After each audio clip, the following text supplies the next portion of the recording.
other text messages. Send out a text message to a friend. There's a lot of things that the algorithm measures.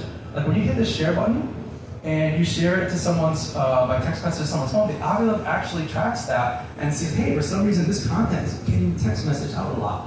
And so, or you can put it on WhatsApp or other places, and it'll say, you know what, I'm gonna serve it 10% more than normal.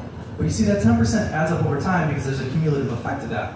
So you wanna take advantage of that. So whenever you create content, have something that's especially that's original, share it to some friends, ask them to retweet it, but you have to be careful about that inauthentic behavior flag that you might get on your account. If you go a little bit too overboard, and you're doing it to the same network of 10 people all the time, every single day, well, guess what? That also gets detected, so it's a fine balancing act of how you can do that.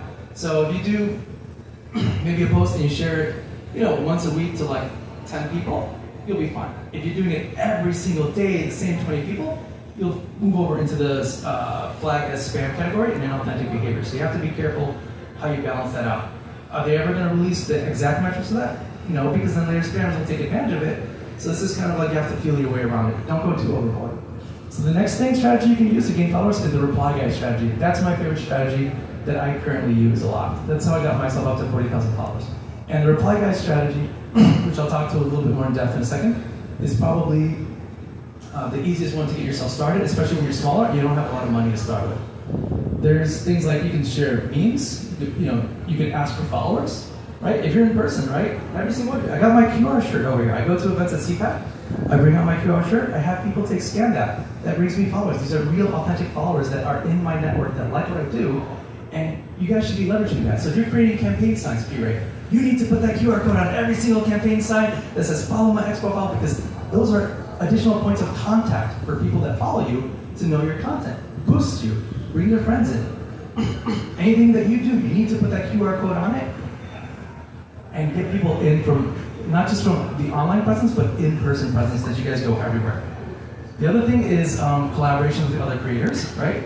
So some of you have other accounts, you can create collabs, and that brings in people from each other's networks over. So if you have a friend who's got maybe 5,000 followers or something like that, create a quick little video together. You guys tag each other on it, and that brings in maybe a couple followers here, a couple followers there, but you have to remember, over time that adds up.